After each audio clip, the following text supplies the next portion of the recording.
जय श्री राम दोस्तों, स्वागत है आपका अपने YouTube चैनल संस्कृत धारा में और मैं हूं आपका अपना एमडी शास्त्री। आज हम यहां पर बात करने वाले हैं तुला राशि के बारे में। तुला राशि यानी चंद्र राशि के बारे में हम यहां पर चर्चा कर रहे हैं। ये जो हमारा प्रोग्राम है ये चंद्र राशि के ऊपर आधारित होता है। चंद्र राशि का मतलब क्या होता है कि नाम राशि के अनुसार हम यहाँ पर बात कर रहे हैं। जिस भी भाई की, जिस भी बहन की तुला राशि बन रही है नाम से, उन सभी को ये वीडियो जरूर देखनी चाहिए और उनको ये जरूर ज्ञान होना चाहिए कि ये जो अभी 16 सितंबर को जैसे सूर्य भगवान का परिवर्तन हुआ है वो हमारे लिए कैसा, किस प्रकार का परिवर्तन हुआ है और क्यों हमें किस प्रकार की समस्या देगा। यहाँ पर हम बात कर लेते हैं तुला राशि वालों के लिए। तो सबसे पहले मैं कहना चाहूंगा तुला राशि के जितने भी जातक हैं उन सभी जातकों के बारे में कि यहाँ पर सूर्य भगवान जो है वो आपके द्वादश भाव में विराजमान हुए हैं। ठीक है, एकादश भाव से निकल करके द्वादश भाव में विराजमान हुए हैं और द्वादश भाव में विराजमान होने से द्वादश भाव किस भाव का या किस कारक, किस चीज का कारण है या किस चीज का कारक है उसके बारे में हम यहाँ पर बात कर लेंगे। जैसे यहाँ पर अगर हम बात करते हैं तो द्वादश भाव जो है वो रोग का है, हानि का है और विदेश यात्रा का भी बनता है, साथ में घटनाओं का भी बनता है। अचानक से घटनाएं होना ये द्वादश भाव का होता है। साथ में यहाँ पर बात कर लेते हैं अपने कि जो हमें कई बार भ्रमित होते हैं तो वो भी द्वादश भाव के अंदर अगर सूर्य भगवान हो और उनके साथ में कुछ विपरीत ग्रह बैठे हों तो उसके साथ उसके कारण होते हैं यहाँ पर। तो यहाँ पर अगर हम बात कर रहे हैं सूर्य के साथ में, सूर्य के साथ में कौन बैठे हुए हैं? केतु भगवान बैठे हुए हैं। हम ये भी नहीं कह सकते कि सूर्य भगवान गलत है और केतु भगवान गलत है, दोनों ही सही होते हैं, परंतु हमें केवल ये चीज देखनी होती है कि किसके साथ में कौन सा ग्रह बैठा हुआ है। अब सूर्य भगवान जो है वो प्रकाश है और जो केतु भगवान जो है वो अंधकार है, यानी दोनों ही क्या है, एक दूसरे के विपरीत हैं। सूर्य भगवान जो है वो भौतिकता का प्रतीक है और केतु जो है वो आध्यात्मिकता का प्रतीक है। यहाँ पर केतु विराजमान होने के कारण आपको आध्यात्मिक की ओर बढ़ाएगा, परंतु सूर्य भगवान जो है वो आपको भौतिकता की ओर बढ़ाने की कोशिश करेगा। परंतु दोनों की युति होने के कारण यहाँ पर ग्रहण योग बन रहा है और ग्रहण योग कहीं पर भी बनता हो तो आपको पता है कभी भी ये सुफल नहीं दे पाता है। तो ग्रहण योग यहाँ पर बन रहा है और इन दोनों की जो दृष्टि पड़ रही है वो भी षष्ठम भाव पर पड़ रही है और जहां पर राहु बैठे हुए हैं और षष्ठम भाव जो होता है वो भी रोग का होता है, हानि का होता है। तो इसीलिए मैं विशेष रूप से तुला राशि वालों को सचेत करना चाहूंगा इन बातों के लिए कि तुला राशि के जातक जितने भी हैं उनको ये चीज देखने को मिलेगी 16 सितंबर के बाद में 17 अक्टूबर तक ये देखने को मिलेगी कि उनके साथ में रहने वाले ही उनके साथ में दगा कर सकते हैं और बहुत सारे दिनों से लोग उनके प्रति जो ईर्ष्या भावना पैदा कर रहे थे वो अब उनके सामने आ जाएगी, जिससे लोगों से उनकी दूरी बनना प्रारंभ हो जाएगी। वो स्वयं अपने आप अन्य लोगों के साथ में दूरी बनाना प्रारंभ कर देंगे। साथ में तुला राशि के जितने भी जातक उनसे मैं कहना चाहूंगा कि वो कभी भी किसी भी प्रकार से किसी भी, चाहे वह मित्र हो चाहे वह परिवार का कोई भी हो, उसके लिए अगर कोई किसी प्रकार से झूठी गवाही अगर देता है या फिर कोई बात को छुपाने के लिए झूठ बोलता है तो वो ऐसा कभी ना करे, क्योंकि तुला राशि वाले जातकों को मैं बता देता हूँ द्वादश भाव में अगर रहते हैं तो यहाँ पर कोर्ट कचहरी का भी सिस्टम जो होता है ना वो द्वादश भाव से देखा जाता है। जेल इत्यादि होना भी यहाँ पर द्वादश भाव से देखा जाता है, चोरी इत्यादि देखना भी द्वादश भाव से देखा जाता है। तो तुला राशि के जातकों का सूर्य भगवान और केतु भगवान वहां बैठ करके जब षष्ठम भाव यानी राहु के ऊपर दृष्टि रखेंगे तो ये ऐसी स्थिति पैदा हो सकती है कि किसी की हेल्प करने के लिए या किसी की मदद करने के लिए आप शायद उसके प्रति अच्छी भावना रख करके आप उसकी सहायता करना चाहते हो और उसके लिए आप कुछ थोड़ा सा झूठ बोल जाते हो तो वही झूठ आपके लिए एक बड़ी समस्या, बड़ी आपदा बन सकती है।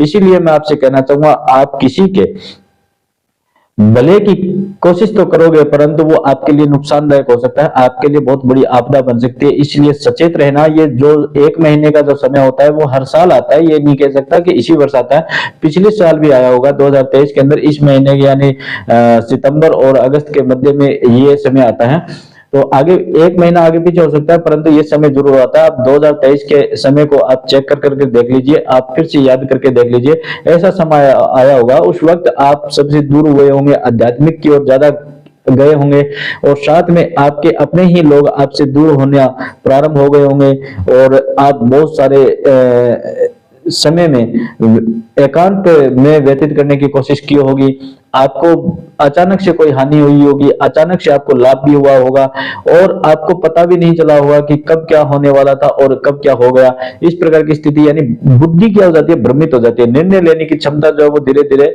समाप्त होने लग जाती है। क्योंकि सूर्य भगवान जहां जिसका अच्छा होता है ना, वहां तो सूर्य का प्रभाव चलता है और सूर्य क्या करता है, यश मान कीर्ति मन वैभव ऐश्वर्य मान सम्मान सब कुछ देता है। परंतु यहाँ पर अगर आपका सूर्य अगर कमजोर हुआ तो यहाँ पर केतु भगवान के चलेंगे और केतु भगवान जो होंगे वो क्या करेंगे, वो किसके प्रतीक है, अंधकार के प्रतीक है, आध्यात्मिक के प्रतीक है। परंतु वो साथ साथ में राहु के साथ में दृष्टि रख रहे हैं, तो राहु का प्रभाव यानी रोग दोष इत्यादि भी आपके साथ में आ सकते हैं, मानसिक तनाव आपका ज्यादा बढ़ सकता है। और साथ में जो भी तुला राशि के जातक उन सबसे मैं कहना चाहूंगा, आप इस चीज को खुद डिवाइड करके देख सकते हैं कि आपका सूर्य अच्छा है या फिर आपका ज्यादा केतु प्रभावी ज्यादा है। क्योंकि सूर्य अगर अच्छा होगा तो आपका अपने बुजुर्गों के साथ में तालमेल बहुत अच्छा रहेगा और साथ में आपको यश मान और कीर्ति जरूर मिलेगी, आपको हर व्यक्ति से सपोर्ट मिलेगी। परंतु अगर आपका केतु अगर ज्यादा प्रभावशाली है तो आपको ये देखना मिलेगा कि 16 सितंबर के बाद के अंदर आपसे आपके जो बुजुर्ग हैं उनसे थोड़ी तालमेल खत्म होने लग जाएगी, आपके परिवार में जो व्यवहार है आपका वो खत्म होने लग जाएगा। आपके जो सपोर्ट करने वाले लोग थे वही व्यक्ति आपसे ईर्ष्या करने लग जाएंगे या आप उनसे दूर होना प्रारंभ हो जाओगे, थोड़ा कम उनसे सम्मिलित होने की कोशिश करोगे। आपको विदेश यात्रा, अगर कोई व्यक्ति विदेश यात्रा करना चाहता है तो इस वक्त उसको बहुत अच्छा लाभ मिलने वाला है, क्योंकि विदेश यात्रा में वो केतु जो है उनका सहयोग करेगा। जो विदेश में रहने वाले जो लोग हैं उनको बहुत अच्छा लाभ मिलने वाला है, उनके लिए बहुत अच्छा रहने वाला है कि उनको वहां पर कुछ ना कुछ जो नहीं उनको प्राप्त हुआ था वो उनको प्राप्त होने वाला है।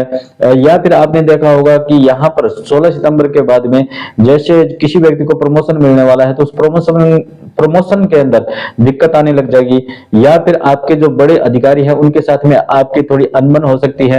यानी ऐसी ऐसी समस्या, यानी आपके जो शत्रु हैं वो उभर करके आने लग जाएंगे, आपके सामने आ जाएंगे। जो आज तक आपके पीछे पीठ पीछे जो व्यक्ति थे वो आपके सामने आने लग जाएंगे, जिससे आप दूरियां बनाना प्रारंभ कर देंगे। स्टडी करने वाले जो छात्र हैं उनको भी लाभ मिल सकता है, परंतु अगर उनका सूर्य अगर अच्छा हुआ तो यहाँ पर मैं आपसे यही कहना चाहूंगा कि अगर आपका सूर्य अच्छा है या केतु ज्यादा अच्छा है, इन दोनों में से प्रभाव कौन सा, किसका प्रभाव ज्यादा है, ये चीज दोनों चीजों को आप डिवाइड करके देख सकते हैं। अगर सूर्य अच्छा हुआ तो यश मान कीर्ति पद प्रतिष्ठा मान सम्मान सर्विस और आपके बुजुर्गों के साथ में प्रेम संबंध आपका बहुत ज्यादा अच्छा रहेगा।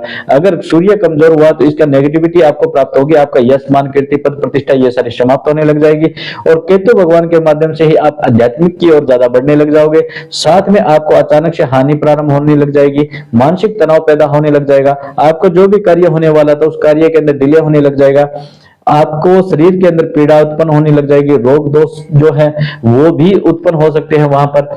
तो ये दोनों चीजें जो होती है वो सूर्य और केतु के अलग अलग प्रभाव के बारे में मैंने यहाँ पर आपको तुलना करके बताया है। तो यहाँ पर आपके द्वादश भाव में सूर्य और केतु दोनों विराजमान होकर के ग्रहण योग बना रहे हैं और इस ग्रहण योग से सावधान जरूर रहिएगा। एक तो कभी भी किसी के लिए आप झूठ बोल करके गवाही ना दें, क्योंकि उसके कारण से आपको कहीं ना कहीं कहते हैं न्यायालय में कह सकते हैं, जेल में कह सकते हैं कि या कोर्ट कचहरी के चक्कर भी आपको काटने पड़ सकते हैं। वाद विवाद के अंदर आप कभी भी किसी भी प्रकार से ना फंसें, उस वक्त आप ध्यान रखें और जहां तक हो सके आप अपनी सावधानी को स्वयं ही रखें। और इन ग्रहण योग को दूर करने के लिए मैं आपको ये रेमेडी बताता हूं, उस रेमेडी को आप जरूर करें। कि रेमेडी के अंदर मैं आपको बताता हूं, सूर्य को प्रबल करने की कोशिश कीजिएगा। सूर्य को प्रबल कैसे किया जा सकता है? सूर्य को प्रबल करने के लिए आपको क्या है कि आप सूर्य भगवान को प्रातःकाल जब सूर्य उदय होता है उस वक्त जब वो लाल रंग का रहता है जिसे अरुणोदय कहा जाता है, उस वक्त आप स्नान आदि कर करके और भगवान सूर्य को ही पीले रंग के चंदन से जल अर्पित कीजिए। साथ में आप गणेश भगवान को हरी दुर्वा जो है वो चढ़ाएं, जिसके कारण से आपको केतु भगवान जो है वो गणेश भगवान के माध्यम से शांत हो सकते हैं। और साथ में मैं कहना चाहूंगा कि जहां तक हो सके वहां तक आप बिल्कुल सत्य बोलें और कम बोलने की कोशिश करें और किसी भी व्यक्ति के साथ में आपको इन्वॉल्व होने में थोड़ा सा सोच करके फिर इन्वॉल्व होने की कोशिश कीजिएगा। क्योंकि अगर आपने बिना किसी सोचे समझे अगर किसी के फटे में टांग अड़ाई तो वो आपको लेने के देने पड़ सकते हैं, यानी आपकी समस्या बहुत बड़ी हो सकती है। इसलिए तुला राशि के जितने भी जातक हैं उन सबसे मैं यही विशेष रूप से कहना चाहूंगा कि वो इस एक पूरे मंथ तक ये ध्यान रखें कि पिछले 2023 के अंदर जब ऐसी स्थिति आई थी जुलाई से सितंबर के मध्य में, तो वो कैसी स्थिति थी, आपका कैसा समय था, वो कमेंट में लिख करके मेरे को जरूर बताना आप। और वही स्थिति अब यहाँ पर आती है क्योंकि साल में एक बार राहु और केतु के अंश पर सूर्य भगवान आते हैं, और सूर्य भगवान जब भी आते हैं तो सूर्य के क्या लगता है, ग्रहण लगता है। और इसी ग्रहण के कारण ही आपको समस्या पैदा हो सकती है, मानसिक तनाव हो सकता है, रोग उत्पन्न हो सकता है, आपको कोई हानि हो सकती है। जैसे बिजनेसमैन होगा उसको कोई हानि हो सकती है, आपके ही पार्टनर आपको धोखा दे सकते हैं, और आपके साथ रहने वाले ही आपके लिए आपके साथ में गद्दारी कर सकते हैं, आपके ही किसी चीज की चोरी कर सकते हैं। तो इन्हीं चीजों को सावधानी रखने के लिए मैं यहाँ पर आपके साथ में ये वीडियो लेकर के आया हूँ। जिस भी व्यक्ति के साथ में ऐसी भावनाएं, ऐसी स्थिति पैदा हो रही है अभी 16 सितंबर के बाद में, तो आप कमेंट करके मेरे को जरूर बताना। और मेरा ये मकसद था कि मैं आपको सचेत कर सकूं, जिससे आप अपने कार्य क्षेत्र के अंदर सावधानी बरत सकें। और ये जो हम बताते हैं ये चंद्र कुंडली के अनुसार बताते हैं। अगर आप अपनी कुंडली का विश्लेषण करवाना चाहते हैं, क्योंकि खुद की जन्म कुंडली जो होती है, जन्म जो डीओबी होती है उसके अनुसार जो जन्म कुंडली बनती है उसका विश्लेषण अलग होता है। ये तो है चंद्र कुंडली का, क्योंकि एक ही नाम के एक ही राशि के लाखों करोड़ों लोग होते हैं, सब पर प्रभाव नहीं पड़ता, लेकिन बहुत सारे लोगों पर ऐसा प्रभाव पड़ता है। द्वादश भाव में होने के कारण बहुत सारी हानियों का सामना करना पड़ सकता है, और अचानक से लाभ भी होगा और अचानक से हानि भी होगी, यानी दोनों चीज हमारे बराबर रह सकती है। इसलिए इसकी सावधानी रखें। और अपनी कुंडली का विश्लेषण करवाने के लिए आप हमारे जो आपके स्क्रीन पर हमारे नंबर चल रहे हैं वीडियो पर, वो उस पर आप व्हाट्सएप कर सकते हैं और व्हाट्सएप करके अपने बारे में पूरी विश्लेषण करवा सकते हैं। तो आपको अगर वीडियो अच्छा लगा हो तो इसको शेयर जरूर कीजिएगा, जिससे अन्य लोगों को भी प्राप्त हो जाए और हमारा भी मनोबल बढ़े। जय श्री गणेश, राधे राधे।